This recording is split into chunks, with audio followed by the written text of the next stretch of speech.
Наша работна организација е формирана преди 10 години. Во претходната година ја прослави и 10 годишнината, каде што ги сумира резултатите од 10 години.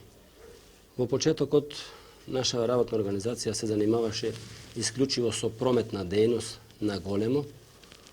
Се тоа занимање се задржа до 1972 година, кога веќе колективот со акумулацијата што ја створе во тој период од 1967 до 1972 година одлучи да се зафати со производна дејност.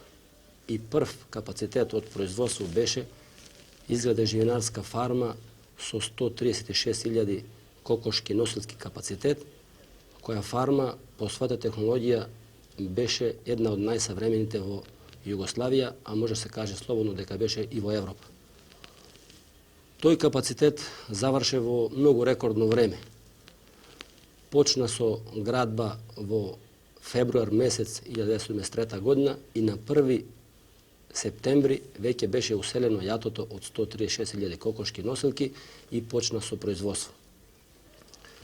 Работниот колектив со тоа не се задоволи. Амбициите беа уште поголеми за проширување на производството. Уште одма се зафате со проектирање за изградба на капацитет за преработки на кафе, кикирики и други прехранбени производи. Тој капацитет исто така беше изграден за неполни 8 месеци во 1974 година и беше званично пуштен во работа во 1975 година. Овој капацитет вработи по почетокот околу 100 работника, што представуваше еден допринос за решавање на проблемот на незапослување во нашето подрачје, али колективот се сретна со одредени потешкоти во почетокот, затоа што нашето подрачје носи белег на аграрно подрачје и беше многу тешко да се најдат квалификувани работници за таа струка. Меѓутоа, со напорите на раководните кадри и со сите други општествено-политички сили на колективот, се успе да работниците се оспособат, да усавршат технологијата на производството и веќе кое производство на сите манифестации, на сите саемски манифестации се потврди дека тоа производство е квалитетно, беше примено од потрошувачите и се добијани многу вредни награди на овие манифестации на Загребачкиот саем, на Скопскиот саем и други манифестации. Ова сето за колективот сепак не представуваше доволно, продолжи и понатака со перспективниот развој и уште одма во наредната година, во 76-та, подигна еден модерен овоштен насад, кој што се карактеризира во неговата интензивна одледување, така да битни се разликите на овој наш насад од насадите до сегашни класични што постоја на ова подрачје и на другите подрачја во Југославија. Овој насад е карактеристичен по тоа што уште во втората и третата година веќе се очекуваат родност од тој насад и сега е овој насад е во трета година и ние очекуваме да постигнеме некаде по 20 на тона производство од хектар. Нашиот работен колектив по неговата бројност не е многу голем. Сега вработува некаде околу 350 вработени, а со пуштање на новиот капацитет сигурно таа бројка ќе биде и поголема, ќе се зголеми.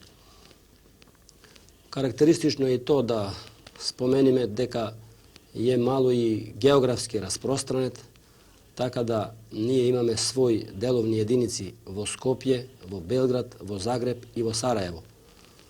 Али сето тоа представуваат една целина и ако се географски распространети, али одлуките на нашиот работен колектив се секогаш единствени, едногласно прихватени и досега можда е битно што меѓулудските односи се на едно високо ниво, а нарочито кај раководниот кадар. Ние по нашите нормативни акти или по нашите сваќања и мислења, како раководен тим и сметаме еден кадар кој што некаде бројат околу 20, од кои во ними 16 се со високо образование, и 4 се со више образование, али со долгогодишно искуство во работата. И отприлике тој тим и тој стручен раководен кадар го носи товарот на сите плански задачи, се разбира заедно со сите вработени во колективот. А ако се зборува за работничкото самоуправување, работниците кај нас сами одлучуваат на седниците и е битно нешто друго по моје мислење. Битно е тоа што досега на тие работни состаноци, на тие собири, никогаш не е имало конфликти, никогаш не е имало завади, ами секогаш работниците со најголем резон се оценувале кои се најбитни прашања и такви решенија се донесувале. Можда е и то резултат на овој успех што го бележи нашава работна организација во текот на своето постоење. Информираноста на работниците е стална преку сите скупови, собири, а исто така и добра информираност послужи и весникот што го издава работна организација еднаш месечно и што се испраќа до секој работник. Не само што се испраќа тој да биде запознат, ами се бара и од секој работник за во наредниот број да учествува со свој допис, да каже доколку има одредени забелешки, било за процесот на производството, било за кој вид од проблематиката на работната организација.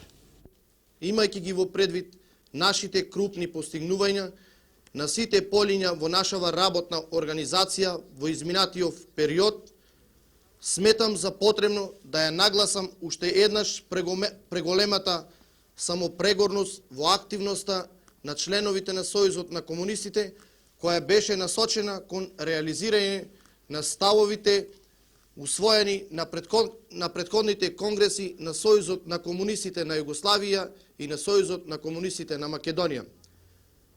Без сомнение дека и понатаму основната организација ќе води перманентна грижа за јакнење на идејно политичкото единство, кое во досегашно работење представува светла точка на сите членови.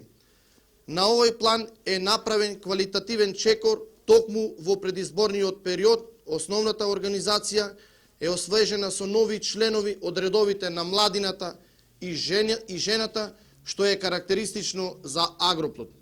Секако дека нивните интенции ќе бидат заеднички усмерени кон една единствена цел, максимална ангажираност на своето работно место, мобилност и длабоко политичка свест, солидарност, што секако е одраз на една морална личност потребна на нашава општествена заедница.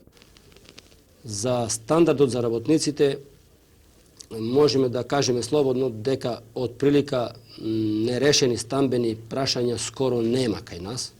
Меѓутоа, сепак се оди на подобрување на тој стандард, на подобрување на условите за живот и секоја година се решават тоа прашање на два начина.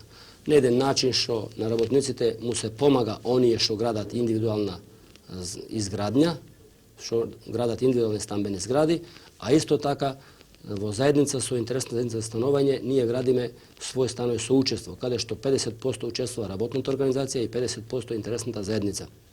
Таков план имавме во прошлата година, а исто така и во оваа година ќе оиме сигурно на изградба на 10 станови во Ресен со заедничка учество и другите станови ги решаваме исто така со овие наши работници што се надвор од седиштето на организацијава што ги споменавме во Скопје, Белград, Загреб и Сараево. Друштвена исхрана е обезбедена топол оброк за сите вработени и тука учеството е на организацијата 100%, значи работниците не учествуваат со ништо.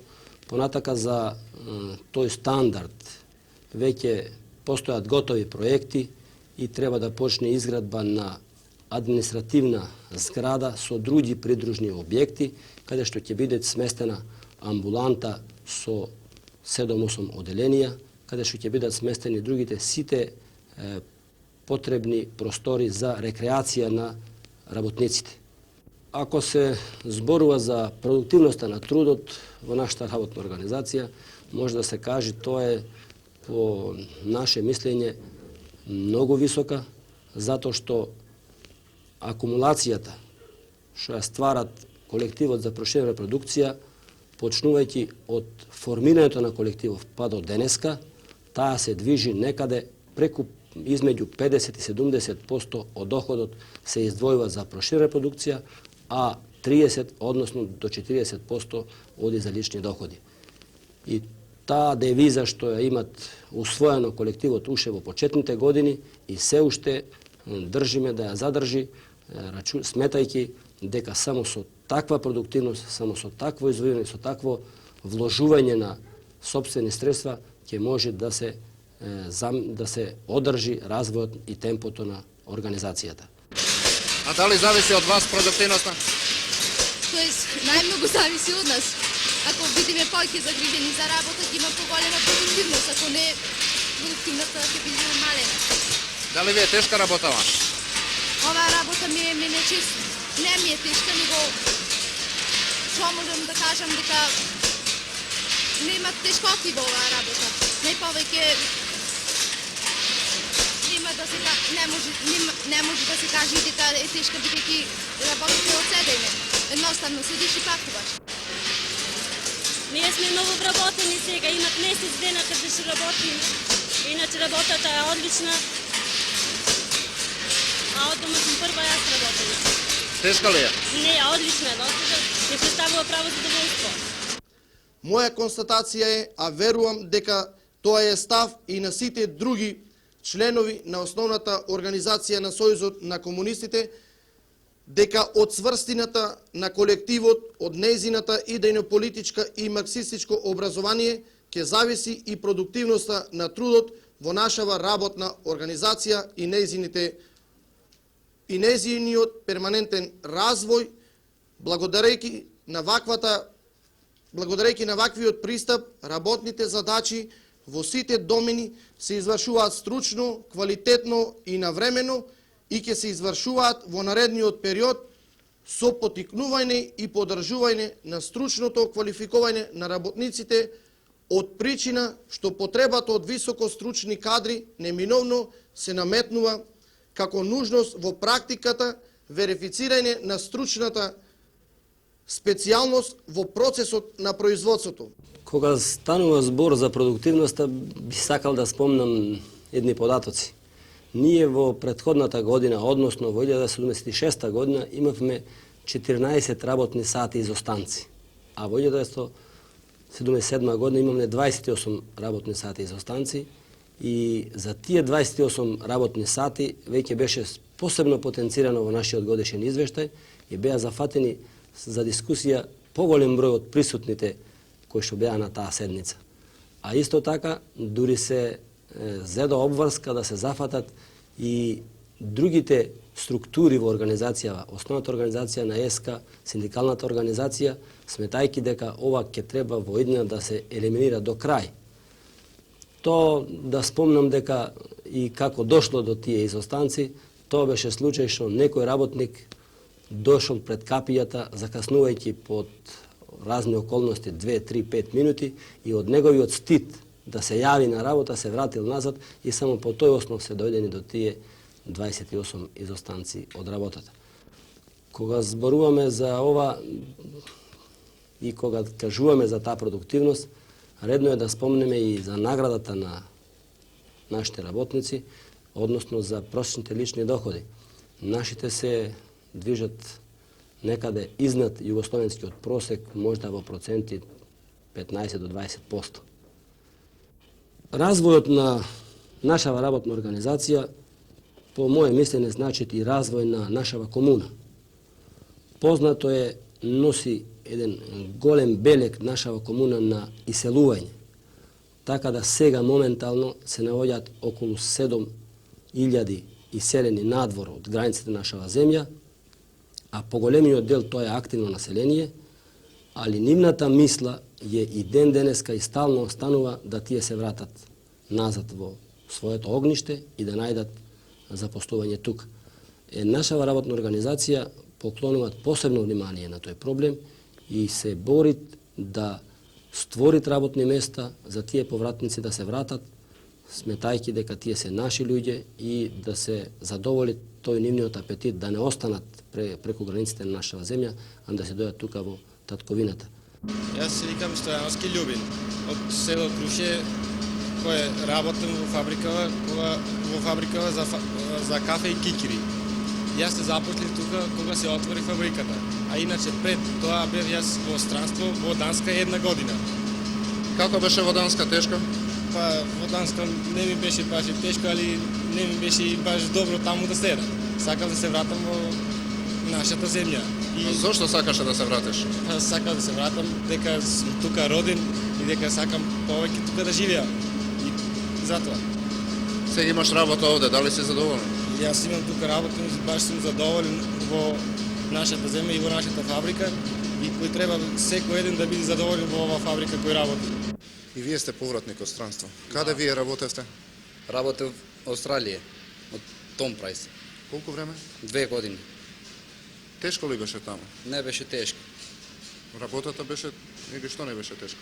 Работата беше добра, само ми беше малце тешко што бев оделен од родителите. И кога се вративте? Па имат 2 години. Дали ви е овде добро? Добро. Што е овде најубавото во оваа фабрика? Па овде најубаво што работата е добра, другарите се добри исто. Меѓу своји повторно. Па да, Инаку што работите овде? работам и како хранач и со вилюшкарот исто. Ова сето не беше доста и доволно.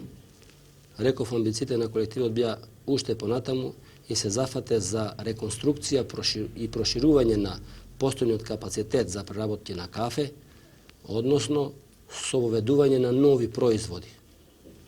И во таа реконструкција е обухватено да добиеме уште 4 производни линии, кои што ќе произведуваат 4 врсти производи за прехрана.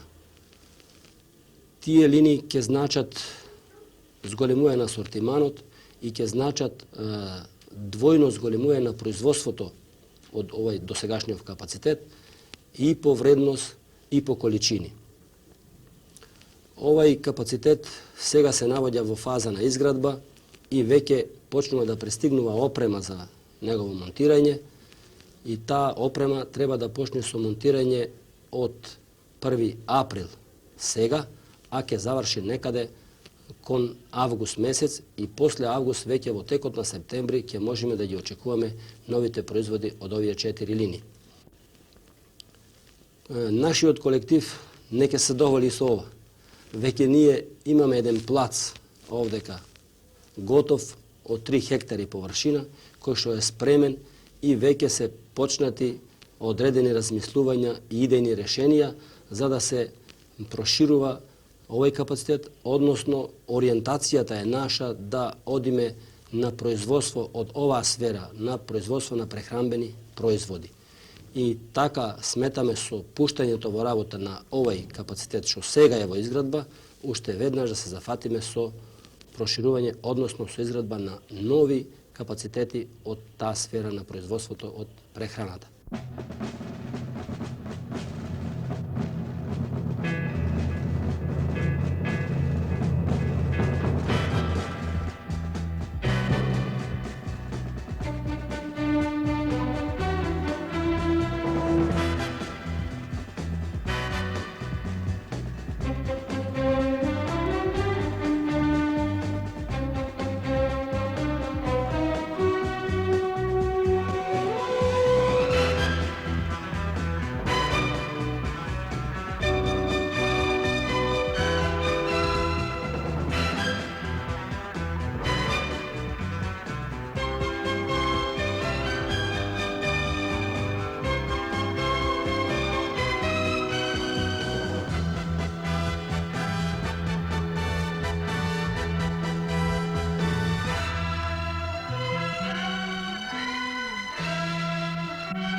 Незаборавен е впечатокот што се добива при првата средба со Охридското езеро.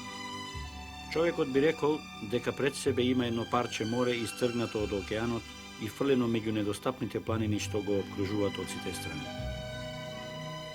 На езерото навистина му одговара името на Македонско сладководно море, и то не само по топлата сина боја, која е поинтензивна од небесното синево.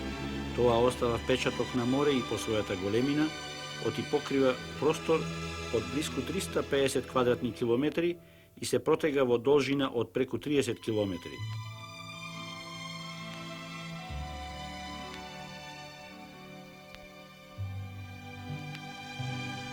Охридското езеро доаѓа во редот на големите европски езера како што се Женевското, Боденското, Гарди и Маџоре на пример.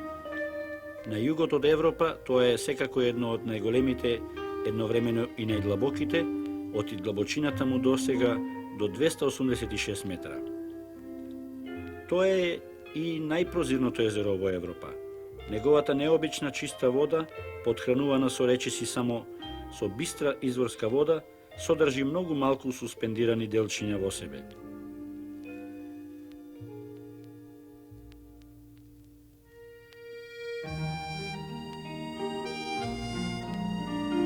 Езерото е сместено во котлина на надморска височина од 695 метра и од сите страни, а особено долж западниот и источниот, се издигаат силни планини чии највисоки врвови надминуваат 2000 метра надморска височина.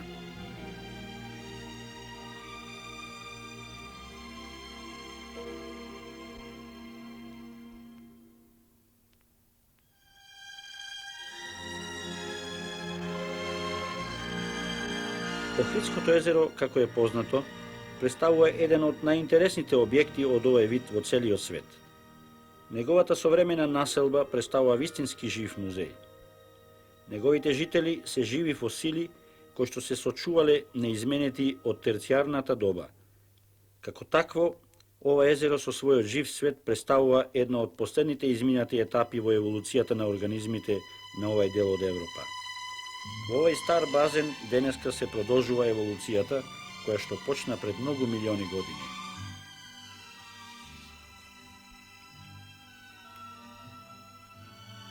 Народната песна со права ја воспеала рибата од Охрид, по која крали Марко нарочно одел за да ја украси со неа масата на својот сведен. Не е во прашање само вонредно финиот вкус што го има охридската риба летница и која умеат да ја ценат сите посетители на езерото.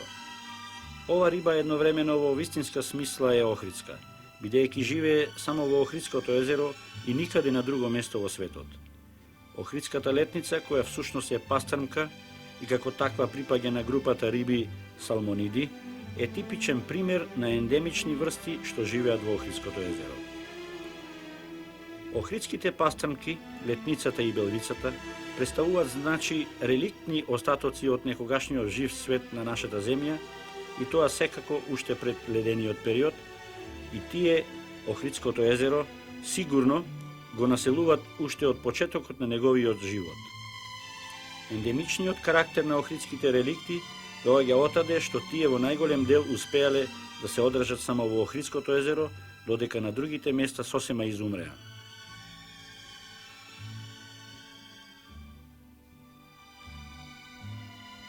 Според своето пространство, што го става во редот на најголемите балкански езера, Охридското езеро од секогаш представуваше еден од крупните риболовни објекти на нашите краишта. Него го спомнува во своите списи уште античкиот географ Страбон. И денеска Охридското езеро, според своето богатство на риби, завзема видно место во економскиот живот на Охридската област. Богатството на риби на Охридското езеро е искористувано уште од најстарите времиња. Вековното рибарско искуство има изградено риболовни постапки што се засновуваат на чиста емпирија и рутина и што се денеска уште во употреба.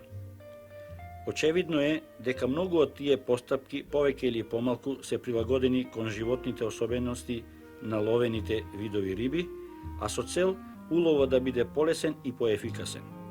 Но нивната примена не се засновува врз поблиското познавање на вистинската продукција на рибите во езерото и нејзиното движење од година во година, врз познавањето на состојбите на фондот на рибите и врз процената на можниот принос на риби, што смее максимално да се користи.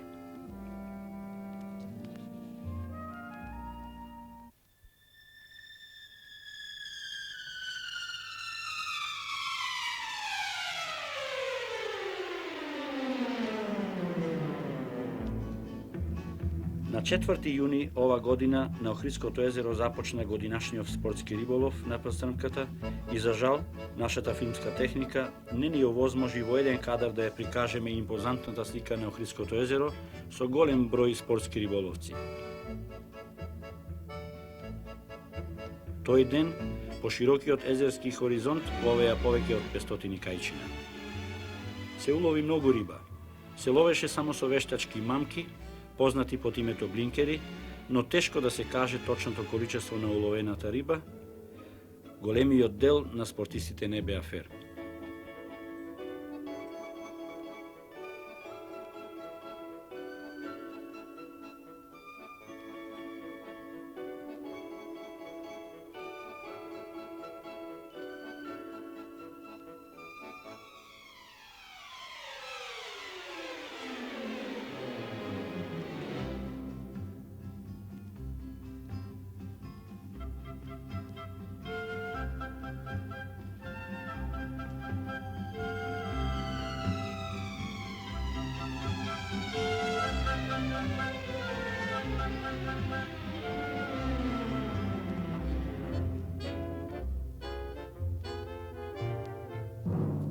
Дел и од професионалците рибари не се секогаш фер кон пастрмката и езерото, кон тоа наше национално богатство и наша гордост.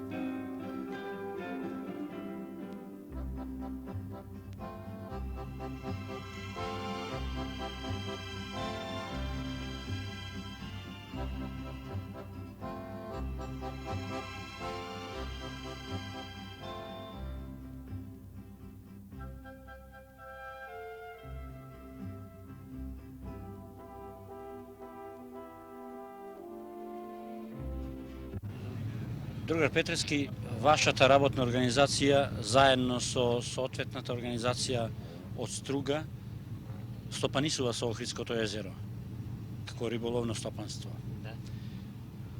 Каков доход остварувате од рибарството на Охридското езеро? Па нашата организација остварува негде околу 1 милиарда и 100 милиони бруто доход. Колку килограми или во тони би се исказале се лови годишно од Охридското езеро? Вкупно лов нашата организација има годишно околу 145 тона од сите видови на риба. На риби. А колку вработени се во вашата организација? Во нашата организација моментално се вработени 57 работници. На кој начин се ловите? Ловот го обавуваме во зависност од временските прилики со разен риболовен алат. И тоа почнувајќи од зимскиот период, кога ловиме со мрежи, а додека во летниот период и во пролетниот период ловиме со влак и влачка. А исто така, како главен риболовен алат ни представува во поново време воведениот блинкер, така наречен лов со блинкер, и тој го употребуваме во летниот период. Што вложува да го врати богатство, природното богатство, вашето стопанство? Нашето стопанство води и текако сметка за одржување на популацијата на сите видови риба во езерото, а поготово посебно се обрнува внимание на пастрмката, на прочуената Охридска пастрмка. Во 75-та година во езерото внесовме околу 3 милиони личинки, околу 350.000 одгледани рибчина, а додека во 77 година ние таа количина ја зголемивме, околу 15 милиона личинки фрливме во езерото и околу 800 одгледани рибчина од Охридската пастрмка. Значителен број. Меѓутоа да ни кажете нешто за проблемите кои денес ве преокупираат. Денес не преокупираат во главном, како што реков, овие проблеми да се одржи популацијата на Охридската пастрмка, а тие податоци ни се евидентни. Ние во 72 година имаме уловено околу 25 тона пастрмка, а додека во 77 година веќе имаме 51 тон пастрмка, што значи пастрмката не се намалува, него имаме осетен пораст на Значи не се осиромашува езерото. езерото воопште не сме И покрај вако интензивен лов. не се осиромашува, а за тоа водиме лично грижа. Другар Петревски, како гледате на спортскиот риболов? Многу е развиен. Во смисол на спортскиот риболов, тука имаме известни проблеми и недоразбирања од објективни и субјективни причини.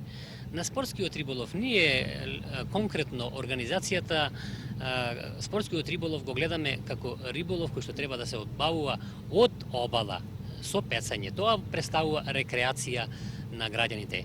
Ние се противиме на спортски риболов кој што се обавува со прилично позамашни средства. Не е тоа спортски риболов кога се станува во 2 сатот и се оди по езерото во рани зори и се уловува прилично пастрмка, односно имаме од поедини спортисти еден некоректен однос кон пастрмката, односно уловуваат повеќе отколку што им припаѓа.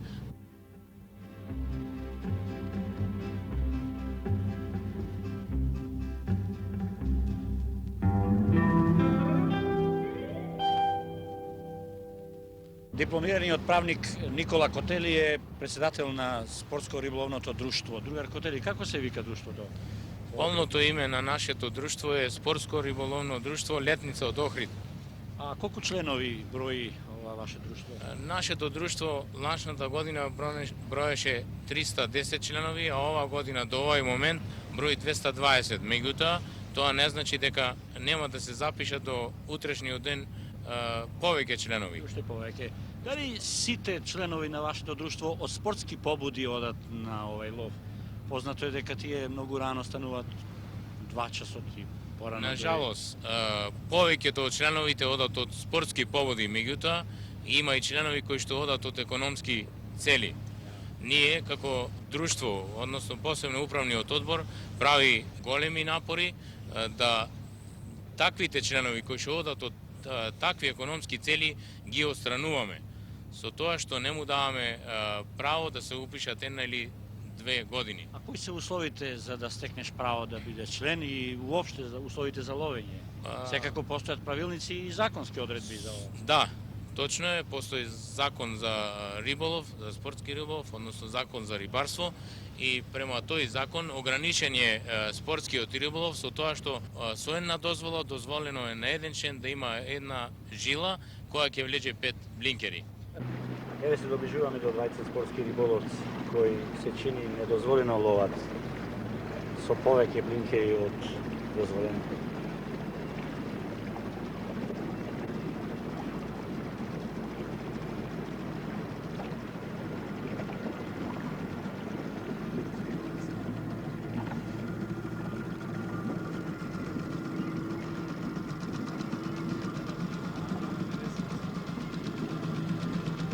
Добар ден. Вие сте спортски риболовци? Со колку блинкери имате право на лов? Со 5 на конец. Со 5 на конец. Вие денеска имате дозвола? Со 2 дозволи сме. Мајце лов. А колку сега ви се пуштени во овој? 4 конци. 4 конци по 5-20. Вие 22 дозволи? Да. Што значи 2 конци имате повеќе? Повеќе нема риба, само риба. А нема риба? Ништо не сте уловиле? Не, само 6 парчи. Да видиме една убава риба ако имате да ни покажете. Да ни покажете колку да ја снимиме.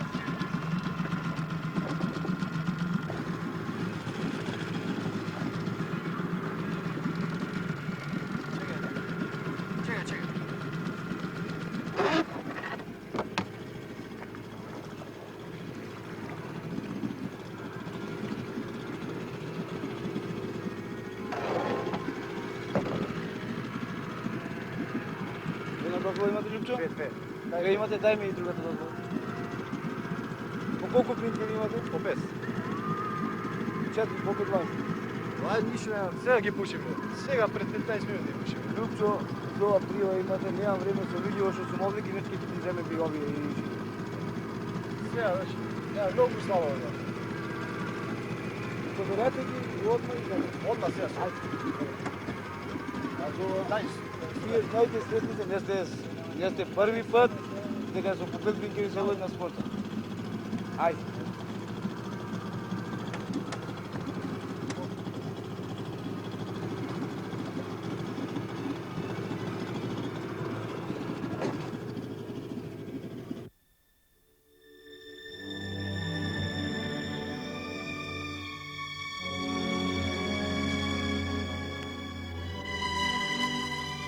Од каде сте вие?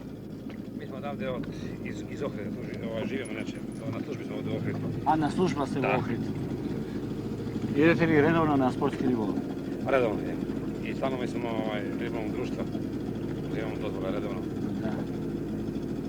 Уловивте денес нешто? Па упатили сме негде околу 9-10 комада.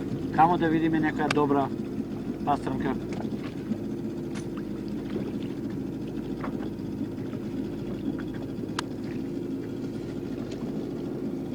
Не ви остави многу брзо.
Ние со рибочуварот Климе Ѓорчевски поминавме поголем дел од Охридското езеро и наидовме на повеќе вакви случаеви за злоупотреба на правото за спортскиот риболов, да се ловат повеќе од 4 риби, повеќе од 5 блинкери и така натаму. Дружар Климе, дали секојдневно вака вие следите и го чувате езерото од несовесни спортски риболовци и дали ги има и во кој реон најмногу ги има вака? Ние во ова година и по јаке што сум на работа во Охридска пастрмка, како рибочувар, ние одиме појќе пати со хидроглисерот по Охридското езеро, правиме појќе контрола, али во реонот на Охрид имаме појќе такви случаеви забележано на рибокраци, било од стави на јадици јаголи, било работ во трските таму Андон Дуков кај се наоѓа и горе крај границата со блинкери. Какви мерки превземате вие покрај тоа што пријава ќе поднесете? До кого поднесувате пријава?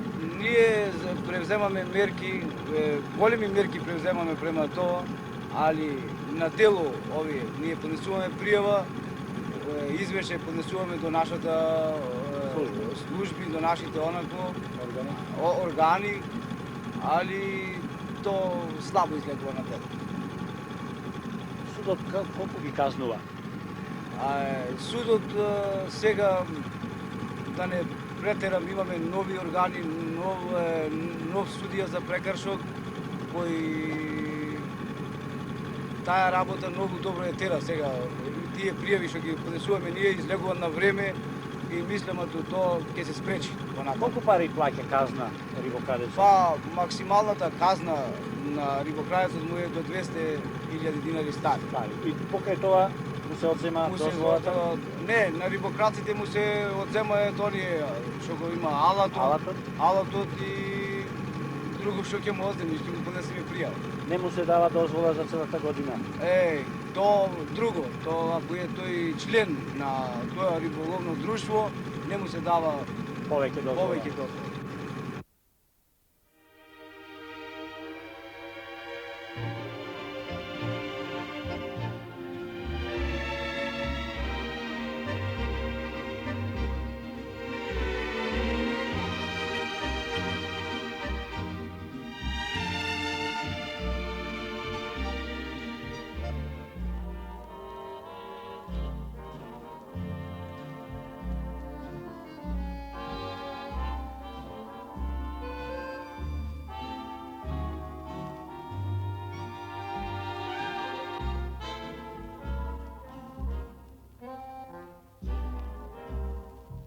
Третманот за овој спортски риболов не е еднаков како ни е познато. Овде вие во Охрид предвидувате до 12 часот на пладне, додека во Струга е по цел ден дозволено. На жалост, на општинско ниво се договаравме со началниците за секретарите сега за стопанство, директорите на рибарските стопанство, погонот Струга и предпријатието Охрид, како и преседниците, да имаме еден третман, бидејќи еден објект.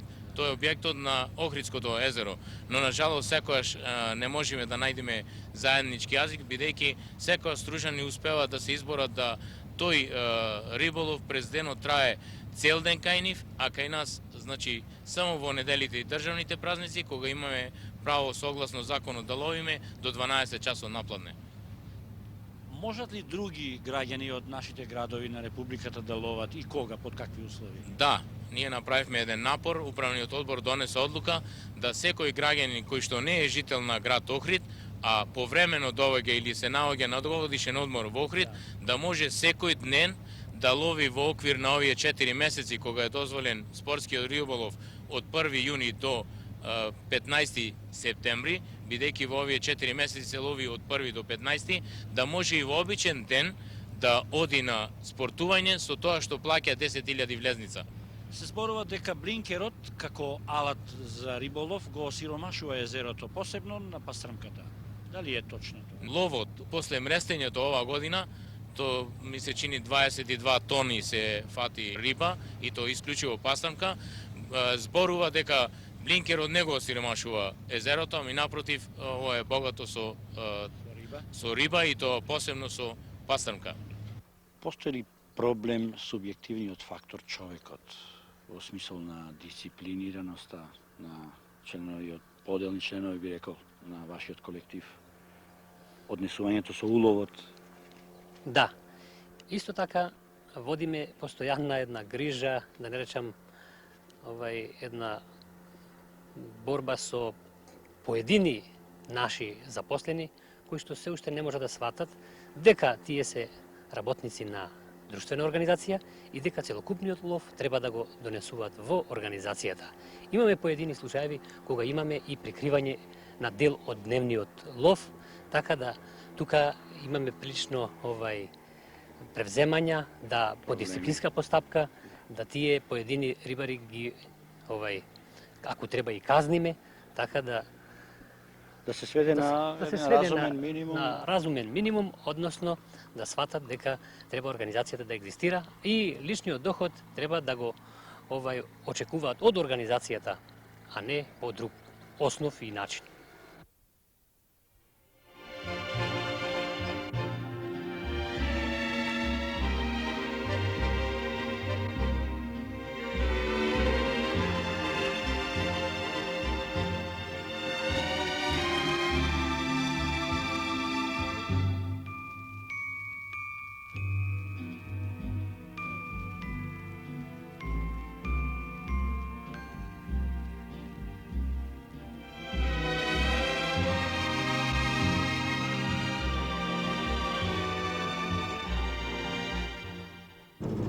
Зашто излегувате на риболов вака со?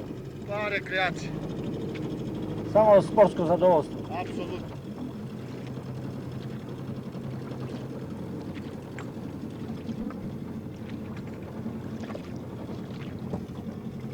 Ево, рибата ми избега.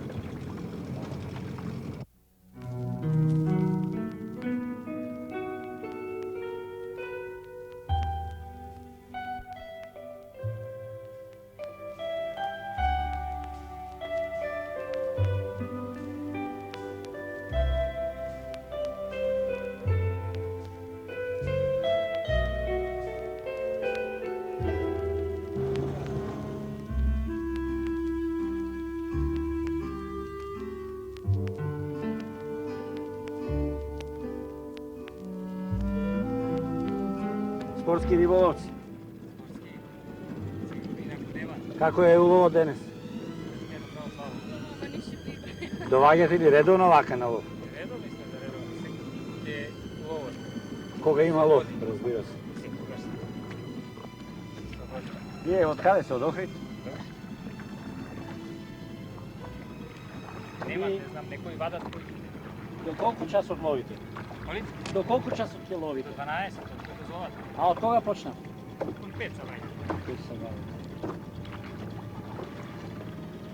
Ви причинува задоволство? То ни е задоволство, друго нема.